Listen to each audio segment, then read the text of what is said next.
Before all else, Yusuf was an older brother. Before the sky, the sea, and the earth were churned together with iron and blood in the crucible of Gallipoli, he was a hunter of partridges in the sun-baked hills of a quiet Anatolian village. He was the hero of his younger brother. He had come to this hellish peninsula of his own free will for one reason alone: to not leave his 17-year-old brother, Ali, frail but lion-hearted, to face the war alone. He had come to be his shield. Yusuf was a born marksman. In his village, he learned to read the language of the wind and could sense the location of his prey from the mere snap of a distant twig. He possessed an arm of unshakable steadiness and eyes as sharp as an eagle's.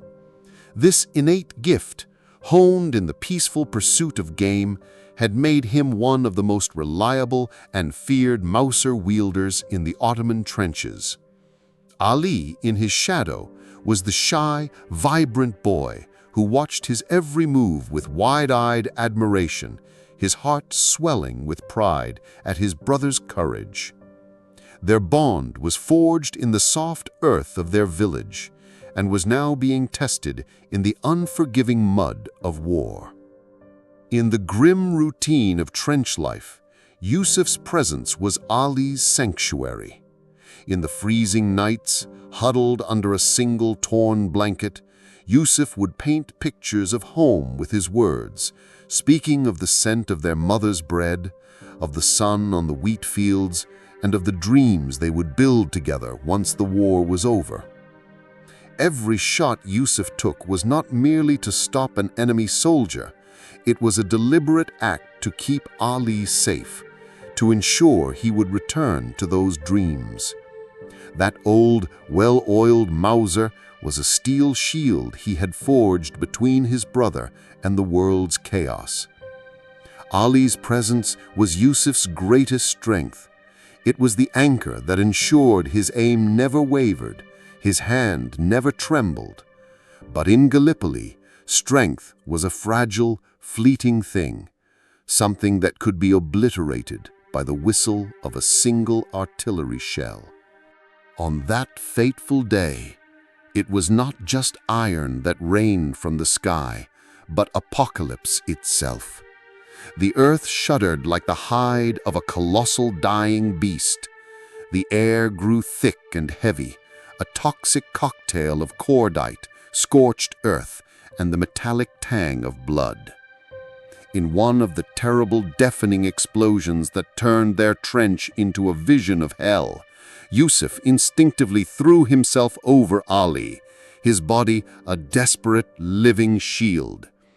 In that singular moment, his world first dissolved into an all-consuming, blinding white, then a sickening blood red, and finally a profound and absolute darkness. The sharp, searing pain that pierced his left eye, a feeling like a hot coal being pressed into his skull, was the last thing he felt before consciousness abandoned him. Yusuf, lost in the pitch-black abyss beneath the bandages, believed he had lost not just his eye, but his soul and his hope as well. But the sorrowful story that fate had written for him, a story of blood and unbreakable fortitude, was in fact just beginning. He awoke to the cacophony of the damned, the moans of the wounded, the distant unending thunder of cannons, and the sharp antiseptic smell of the medical tent, a smell that could not mask the underlying stench of blood and decay. There was a heavy, throbbing emptiness where the left side of his face should be. But the real wound, the one that truly crippled him, was in the very center of his heart. His company commander, a man whose face was a mask of weary resolve, delivered the bitter news with a voice that tried and failed to remain steady. His brother, Ali, had been martyred in that bombardment, right beside him, killed instantly. The same piece of steel shrapnel from the same explosion had torn Yusuf's left eye from him. "The war is over for you, son," the commander said, his hand a heavy weight on Yusuf's shoulder. "You have done your duty. You are a Ghazi now. You will return home to your mother." Return home. The words were alien, a language from another world. They held no meaning in Yusuf's shattered mind. What home?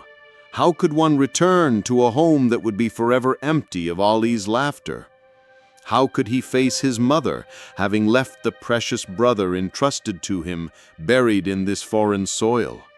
A single, silent tear, hot and heavy, trickled from his one remaining eye, carving a path through the grime on his cheek. In that moment of utter desolation, something inside Yusuf hardened. It shifted, cooled, and settled into a core of unbendable steel. He was a man of faith. He believed in the virtue of bowing to destiny. But in that instant, for the first time in his life, he rebelled against his fate. He resisted. No, he would not go back. He would not take a single step away from this sacred ground where his brother's blood had been spilled, not until the last man had fallen, not until the war was won or lost. He begged his commanders. He resisted the orderlies who tried to move him to the ships bound for home. He stubbornly refused food for days, his one eye burning with a feverish light that unnerved the doctors. Finally, despite the official medical report stating he was no longer fit for combat, his commanders, seeing a will that was stronger than any injury, relented. Taking pity on him, they allowed him to stay behind the lines, assigned to menial tasks like distributing rations and carrying water. To everyone else, he was now a ghost of the front, a wounded, broken man kept around out of compassion. But to Yusuf, the real war was just beginning. At night, when the trenches fell into an exhausted slumber, he would take his old Mauser and slip away to a secluded spot. Aiming with one eye was like trying to navigate a two-dimensional world. His depth perception, the sniper's most crucial gift, was gone. The world had flattened. Distances had become a cruel, indecipherable illusion. The once legendary marksman who could hit a running rabbit from 200 paces now couldn't hit a water can 10 paces away. Every missed shot was a fresh wound in his soul, a whisper of failure that echoed Ali's name. The looks of pity from his comrades, their well-meaning but clumsy attempts to console him, hurt more than any enemy bullet ever could. This was only the beginning of his true ordeal. One night, as a cold rain turned the trench into a miserable sea of mud, he hit the absolute bottom of his despair. He threw the rifle down, a useless piece of wood and steel, and buried his face in the muck, his body racked with silent, gut-wrenching sobs. It was over. He was a useless, broken, one-eyed man. Just then, his fumbling hand felt a familiar hard shape in his inner pocket, the old prayer beads, carved from ebony wood that had belonged to his brother. He had taken them from Ali's lifeless hand as a final keepsake. He clutched the tesbih, its smooth beads a stark contrast to the grit of the mud. And as he held them, the beads did not feel like wood. They felt like Ali's whispers from the other side. In his mind, his brother's smiling face appeared, vivid and clear. "Don't give up, my brother," the memory seemed to say. "You can still see." In that moment, Yusuf understood. Seeing was not an act performed by the eyes alone. True sight came from somewhere deeper. One had to feel. The touch of the wind on the skin, the smell of the damp earth, the symphony of sounds in the night. and, most importantly, the unwavering presence of his brother's soul, always beside him. Yusuf began a completely different, almost mystical kind of training. Instead of failing in front of everyone during the day, he worked alone in the dead of night. He would tie a strip of cloth over his one good eye, deliberately blinding himself. He would lie for hours in the trench, motionless, simply listening. He learned to distinguish the scuttling of a rat from the cautious step of an enemy scout. He could feel the direction of the wind on the scarred skin of his left cheek. He measured distances with his own paces, memorizing every stone, every hill, every dip in the no-man's land before him, committing it all to the flawless map of his mind. He was no longer just looking at the battlefield. He was becoming one with the earth itself, seeing in a new way, a way that no two-eyed man could comprehend. The enemy, who had grown accustomed to a sniper firing from the trenches during the day, now began to fear something else entirely. They began to fear a ghost, a phantom who heard their every step in the dark, who felt their every breath, and who hunted them with a single, unseen bullet that seemed to come from nowhere. The legend of blind Yusuf was born just like that, a legend that spread from trench to trench, from mouth to mouth, whispered in awe. They spoke of a man who could hit impossible targets with a single shot, as if his bullets were guided by a divine power or by the ghost of his fallen brother. After every successful shot, Yusuf would not carve a notch in the stock of his Mauser.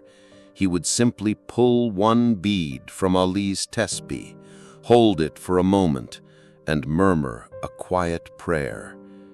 Every bullet was a prayer for his brother. Every kill was an act of justice. During one of the most brutal days of the Gallipoli campaign, during the bloody fight for the high ground, one of the Anzac's most dangerous machine gun nests had an entire Ottoman company pinned down on a slope leading to Çanakkale. The steel nest spat a relentless hail of bullets, cutting down every soldier who dared to raise his head. The assault had ground to a halt, the men trapped and facing annihilation. The only man who could silence it was Yusuf. But the distance, the treacherous angle, and the blinding glare of the setting sun made the shot seem utterly impossible. His commander crawled to his side, his face grim with desperation. "Can you do it, Yusuf?" he asked. In his voice, there was no longer pity, only a final, desperate glimmer of hope. Yusuf said nothing. He simply grabbed his Mauser, his movements calm and deliberate, and slithered like a snake through the mud to find the best possible position. He took aim at his target. That small, dark spot in the distance held the lives of hundreds of his countrymen, his brothers in arms. He took a long, slow breath, and then he did the thing that had become his ritual, his secret. He closed his one good eye. In his mind at that moment, there was no target, no war, no fear. There was only the smiling face of his brother. He heard the sound of the wind not as a force of nature, but as Ali's whisper, telling him of its direction and strength. He felt the beat of his own heart, not as a frantic rhythm of anxiety, but as the steady pulse of the earth itself. He was no longer alone. He was aiming for two men now. He was taking aim with a brother's soul, guiding his own. He exhaled slowly, and squeezed the trigger. A single gunshot, sharp and clear, seemed to silence all the other noise on the front for a moment. The absolute, deafening silence that followed for a few seconds felt like an eternity. And then the machine gun across the way stopped firing. It never fired again. From the Turkish trenches, first a disbelieving murmur, and then a victory cry that seemed to shake the very heavens arose. The war ended. Yusuf returned to his village a hero. But he never paid any mind to the medals pinned to his chest, which he kept in a wooden box under his bed. He never saw himself as a hero. He had become a broken man at Gallipoli, yes. His left eye had remained in the sacred soil of the peninsula, a permanent sentinel next to his little brother. But with his one remaining eye, he had seen something profound. He had seen how a man's faith and love could become a guiding compass even in the darkest of nights. He had not defied his fate. He had embraced it. And with the memory of his brother, with a single eye, and with an unshakable faith, he had rewritten it.